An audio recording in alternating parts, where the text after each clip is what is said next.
자, 이번 작품은 김원일의 노을입니다. 네, 등장인물 나는 숙부가 별세해서 아들과 함께 29년 만에 고향을 찾았는데요. 그 숙부의 장례식장에서 아버지가 연관되어 있는 그 폭동 사건에 대한 이야기를 듣게 되는 구성입니다. 지금 시작하겠습니다. 치모가 물어봐요. 6.25 나기 2해 전에 좌익 봉기가 일어났다고, 그 주동자가 이 골짜기에서 총살당했다는 이야기를 꺼냅니다. 그러니까 이야기를 자꾸 시작하도록 만든 역할이 치모인데요. 자네 부친이 거기에서 총살 안 당했다 해도 열의 골짜기만 보면 사무치는 뭔가 있다. 암 골수엔 박힌 뭐가 있고 말고 라고 이야기하고 있습니다. 지금 경남 진영에서 일어난 남로당 폭동 사건을 지금 이야기하고 있는 건데요. 자, 이 골짜기에서는 지금 외삼촌이 그곳에 뼈가 묻혔어요. 그러니까 내가 찌푸린 하늘처럼 금세 내 마음이 무거워졌다. 그리고 그 화제를 꺼낸 치모가 못마땅했다라고 하는 거죠. 치모는 계속 이야기를 들춥니다. 그 시절 이야기 좀 들려주세요 라고 하니까 6.25 때 인민군이 내려와서 우리는 전쟁 구경도 못했대요. 폭동이야말로 전시가 따로 있겠나. 그때 당시가 전쟁터보다 더한 난장판이었대요. 자, 폭동을 가라앉히니까 검사 판사가 와가지고 다 잡들이를 하고요. 그 누구 아들도 서울에서 내려왔다가 한몫 거들어서 폭동에 가담했던 놈들을 다 뽑아냈대요. 그러니까 발본색원 한 거겠죠. 사람들을 모아다 놓고 막 추궁했던 거죠. 자, 오영감은 계속 코 및 수염을 쓸으면서 이야기를 합니다. 그때 주동자들을 재빨리 손을 써서 칠결에 뿌리쓰니 불이 꺼진 기지 안 그랬다 카모 진영바닥이 또 쑥대밭이 되어 물었을 깁니다 라고 하면서 종철이가 이야기를 합니다. 그때 주동자를 다 색출했으니까 이렇게 됐지, 그렇지 않았으면 다 쑥대밭이 됐을 거예요 라고 종철이가 이야기를 하는데요.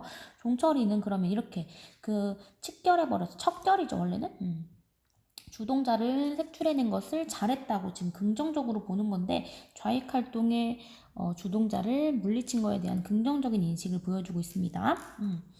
자, 그는 문득 큰아버지를 생각했든지 나와 갑득이를 힐끔 곁눈질했다라고 했는데, 두 사람은 서로 형제입니다. 근데 이 큰아버지가 종철이는 지금 나와 갑득이 아버지를 의식하면서 발언을 하고 있습니다. 자, 그놈들이 양민을 학살하면서 난동부린 일이 세상이 다 아는 거 아닙니까? 라고 하면서 종철이의 말을 갑득이가 거들고 나섰다는 거예요. 그러니까 당시 분위기는 좌익 활동을 긍정할 수 없는 상황이었다는 거죠. 왜냐하면 갑득이가 종철이의 말을 긍정했다는 건 자기 아버지의 행동을 굉장히 부정적으로 인식하고 있다는 것이 되니까요. 자, 뭐 다들 아는 얘기지만은 우리 아버지도 그때 주모자락하면 주모자락할 수 있지. 근데 그 양반이 얼마나 천방지축으로 설쳐됐는지 마실 사람한테 잡히딱하면 그 자리에서 골통이 박살났을 낀다. 그러니까 사람들이 우리 아버지를 곧 죽이겠다는 그런 눈빛으로 바라봤다는 거죠. 근데 자기도 애비 없는 자식이 어대 인녹하지만 나는 그지부터 애비 없는 자식 행세하면서 살아왔대요. 그런 애비는 차라리 없는 게 낫지 무슨 필요가 있겠어요. 그러니까 난 아버지 없이 자랐다. 그렇지만 그렇게 좌익 활동한 아버지는 필요 없다라고 지금 자기 아버지를 부정하고 있습니다. 왜냐하면 타인이 지금 자기 입장이 이상한 쪽으로 몰리지 않을까 의심됐다라는 거잖아요. 그러니까 아버지를 굉장히 부정하면서 남들의 시선을 의식하고 있는 거죠. 자, 갑득이가 괴로워하는 만큼 내 마음도 어둡다. 나도 아버지 이야기하는 것이 굉장히 편하지만은 않아요. 그래서 밥숟가락을 내리면서 이야기합니다. 시상에 무덤 안 남기고 죽은 사람도 많지만은 그것은 다 팔자소관인기라 팔자다. 그런 내 심중을 이해하듯 추노인이 말한다. 그러니까 무덤이 아버지가 없나 봐요. 그러니까 어떻게 돌아가셨는지를 알 길이 없고요. 그것도 다 팔자라는 인식을 하고 있습니다. 자두 연기한 시상 만내 갖고 그 사람들도 붉은 물 들어 휩쓸린 것이자 어쩔 수 없지만은 어째 그 천성까지 나무라겠는고. 붉은 물은 빨갱이, 소위 말하면 좌익 활동이겠죠.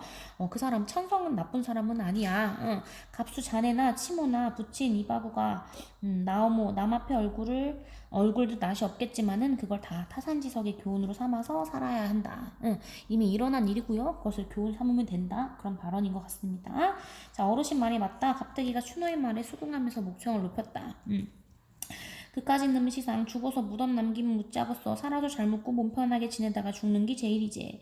죽고 나면 썩어불면 무덤이 있으면 어쩔 것이며 뼈를 남긴다고 죽은 조상이 산 밥 떠미게 주겠어. 아무리 아부지락하지만 내사 그 양반 생각하면 왠지 골치가 지끈지끈 아프다. 라고 하면서 갑득이가 자신의 아버지를 또 한 번 부정하는 모습입니다. 자, 그때 봉기가 진압되고 후일담 어땠습니까? 라고 물어봐요. 아까 치모가 물어보는데요. 남들은 다 폭동이라 말하고 있지만 치모는 봉기로 고집한다고 했습니다. 폭동이라는 것은 굉장히 부정적인 인식인데 봉기라고 하는 것은 긍정적인 생각을 지금 바탕으로 하고 있는 거죠. 그러니까 그 좌익 활동에 대해서 굉장히 긍정적인 치모의 모습이 드러납니다. 중략 보겠습니다. 그러나 고향을 떠나서 한 29해 동안 나는 하루도 고향을 잊어본 적이 없었대요. 치모의 말처럼 고향을 잊으려고 했지만 계속 잊지 못하게 하는 어떤 힘을 지니고 있었다. 좌익 폭동에 상처가 있기 때문에 나는 그걸 잊지 못해요. 그리고 나서 29년 동안 떠나 있었고요. 그때부터 항상 고향을 부인해왔어. 그렇지만 고향은 나에게 어떤 존재냐면 나를 잊게 한 모태가 된 것이었고 나만의 뿌리였다. 그래서 항상 고향에 뿌리를 내리고 있었다. 이런 말입니다. 자, 그러다가 우리 김원일의 노을, 작품 제목처럼 노을을 하나 발견하게 돼요. 노을을 바라보면서 어떤 생각이 들었냐면 산과 가까운 쪽일 수있을수록 금빛을 띠고 멀어지면 보랏빛을 띈다 라는 생각을 하게 된 거죠. 원래는 핏빛으로 생각을 했는데 그러니까 즉 하나의 이미지로만 생각했는데 그렇지 않다라는 것을 알게 돼요. 김원일의 노을에서 지금 나는 즉 갑수는요, 노을빛이 붉다는 것을 굉장히 부정적으로 생각하는데 어렸을 때 아버지한테 되게 폭력적으로 당하고 살았어요. 그래서 아버지가 백정이었는데 그 백정의 핏빛 아버지 색깔과 닮아있다고 하면서 굉장히 부인했었거든요. 하지만 노을을 바라보면서 이런 생각을 해요. 붉다고만 볼 수가 없다. 자세히 보면 그 속에는 여러 가지 색이 교묘히 섞여 있었는데 사람들은 붉다고만 말한다. 그러니까 아버지를 상징하는 색깔이 붉은색이라고 했는데 그 붉은색을 사람들이 한 가지 잣대로만 판단하는 거죠. 사실은 그 색깔 안에는 여러 가지가 막 색깔이 많이 섞여 있는 건데 세상 사람들은 그렇게 무엇인가 한 가지로 뭉뚱그려 구별짓기를 좋아한다. 네 편 내 편 가르는 거 다 끊어버리는 내용, 끊어버리려고 한다. 이런 것을 부정적으로 생각하는 거죠. 자, 노을을 바라보니까 노을이 굉장히 아름다웠어요. 그곳에 누가 한 명 있었냐면 절름발이 미송이가 있었는데 미송이가 종이 비행기를 날리고 있었습니다. 종이 비행기의 상징을 조금 알아둬야 될 것 같은데 제대로 걷지 못해요. 절름발이기 때문에. 근데 늘상 하늘을 날고 싶어하는 꿈만 키워온 병약한 미송이. 그날따라 종이 비행기를 아주 포물선을 그리면서 하늘로 날아가게 하고 있었습니다. 자, 미송이가 배시시 웃었습니다. 그리고 노을에다가 힘차게 비행기를 띄워 올렸는데요. 자, 비행기가 의미하는 바 단어 정확히 나와 있죠. 희망이에요. 나는 희망을 키우는 만큼 그의 눈에 비친 하늘은 분명 어둠빛을 맞는 핏빛 노을이 아니라 내일 아침을 기다리는 오색 찬란한 무지갯빛 일터였다 라고 했어요. 그러니까 자기 눈에 비친 하늘은 핏빛 노을, 아까 부정적으로 생각했던 그 노을이 아니라 그죠?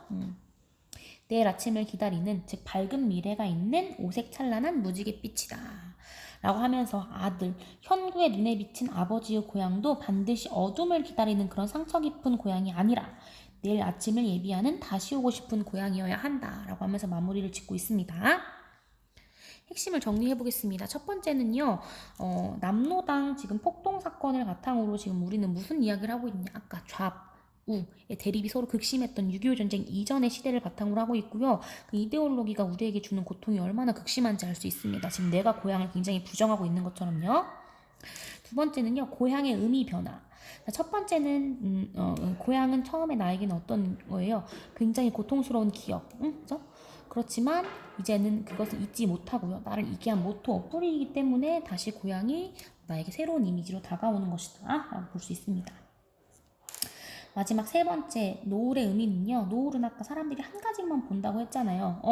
그렇지만 한 가지가 아니라 시간이 흐름에 따라서 자세히 보면 그 속에는 여러 색깔이 교묘하게 섞여 있는 것이기 때문에 자신의 인식의 변화를 드러내주는 소재라고 볼 수가 있겠습니다. 여기까지 하겠습니다.